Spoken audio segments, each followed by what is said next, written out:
All right, Albuquerque police are investigating an overnight motorcycle crash. This was the scene early this morning. At last check, the overpass on eastbound Paseo over Coors is closed. Traffic was being diverted until police get further information about the crash and the condition of the biker.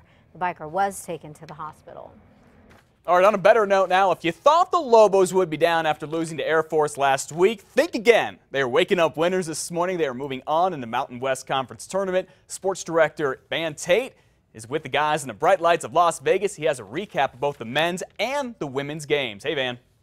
It was a grind-out game between the Mountain West regular season champions and defending tournament champion Lobos in Wyoming. In the end, the Lobos advanced from the quarterfinals to get to the semis. With the support of optimistic fans behind them, Steve Alford's Lobos strike first against the Wyoming Cowboys.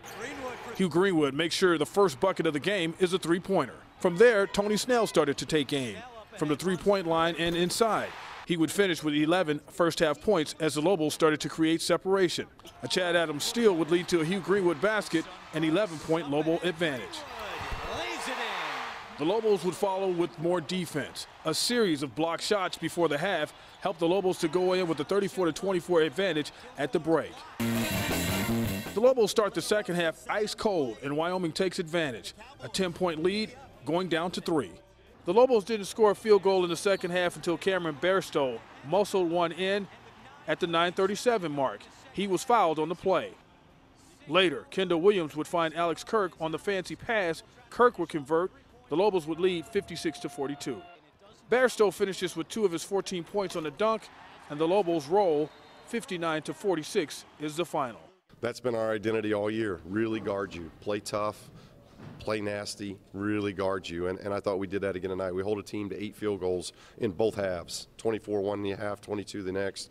You hold a team to 46 points and less than 35 shooting, you're going to win a lot. We definitely play good defensively because we know we got to get stops in order to win games. And they're definitely a good offensive team, so we tried our best to try to stop them from scoring. The Lobos will now get San Diego State in the semifinal. That game has a 7 p.m. start on Friday. The women are playing today. They will face UNLV. For us, you know, it's just to lace them up and play. We'll make some adjustments. I'm sure they'll make some adjustments. And, you know, it's tournament time. They know what we're running. We know what they're running. It's really not rocket science. So it's about who gets out there and executes the best. Van Tate, KRQE News 13 Sports, Las Vegas. All right, thank you, Van. Many sports gurus have UNM as a 3rd or 4th seed in the NCAA tournament. That starts a week from today. We're all going to find out who the Lobos are going to play and where they'll play. That is Sunday night in a big selection show. You can watch that right here on Channel 13.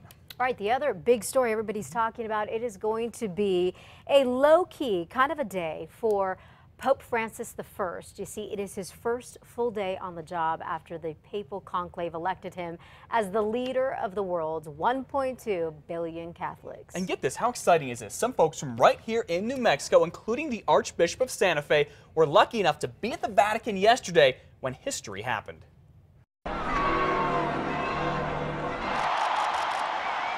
That's the sound of joy, jubilation, and pure excitement as the white smoke billows and the world gets its first look at the leader of the Catholic Church, Jorge Bergoglio, who will now become Pope Francis I. Very, very excited. A very great surprise because he wasn't, expected to be chosen, and yet here he is chosen to be the new Pope, and on the second day, which is kind of unusual. And so a most unusual and wonderful thing. What else is wonderful is that the Archbishop of Santa Fe, Michael Sheehan, just happened to be in St. Peter's Square for the big announcement. He and a group of Catholics from right here in New Mexico, including Rosemary Valdez, planned a pilgrimage months ago and had no idea they'd see history in person. Oh, my God. It is so exciting. I can't see. Oh. The band's coming out now. It is just incredible. That band, along with thousands of people from all around the world, got to see a lot of firsts. The first Pope from the Americas, the first Jesuit, and the first to take the name Francis. He is a Jesuit who chose Francis as his name, which is a sign of wanting to have unity. A Jesuit choosing, a Franciscan name. And it also means that he is very, I think, very committed to rebuilding the church and very committed to serving the poor and the needy of the world. He, instead of having a limousine to drive him to his work at the Chancery office in Buenos Aires, he chose to ride the bus. And he chooses to not have a chef, but rather to cook his own food. And now Pope Francis will have a lot of choices as he takes over a church that many say needs a new beginning. Pope Francis will be officially installed during a celebratory mass on Tuesday. One of his first foreign trips is expected to be to World Youth Day in Rio de Janeiro in July.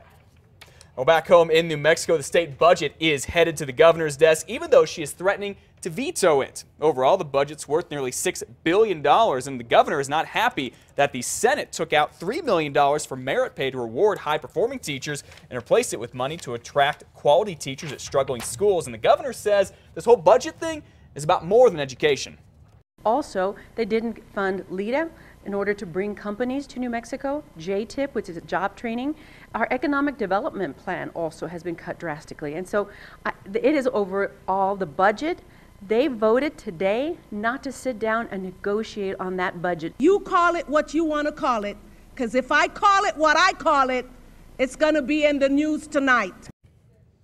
A lot of debate about this yesterday. As you can see, the House did pass this budget, mostly along party lines. The governor says she's going to veto it ASAP, then work with Democrats or try to find a compromise. Also headed to the governor's desk, a plan to save the pensions of tens of thousands of state workers and teachers. With this bill, the state would pay just under 0.5% more into workers' retirement accounts, and the workers would chip in 1.5% more too. Right now, the pension system is $6 billion short. It's not clear whether the governor is going to sign this.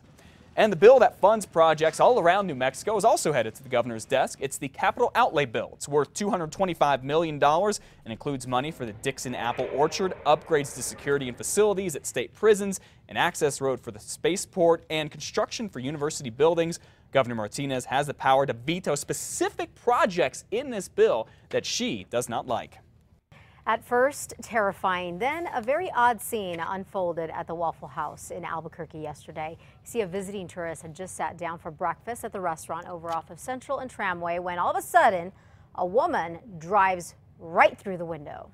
This close, I mean inches before she almost got hit, that blonde girl. Okay, so when the woman finally stopped, witnesses say she got out of her vehicle, went inside and ordered a cup of coffee like nothing had happened. Apparently, it's believed that she hit the gas pedal instead of the brake. Now, luckily, no one was hurt. The Waffle House does remain open with the exception of the damaged area, and it's unclear right now if the woman was actually charged or cited, but that's her right there. And an elderly woman, glad that everyone, including her, was okay.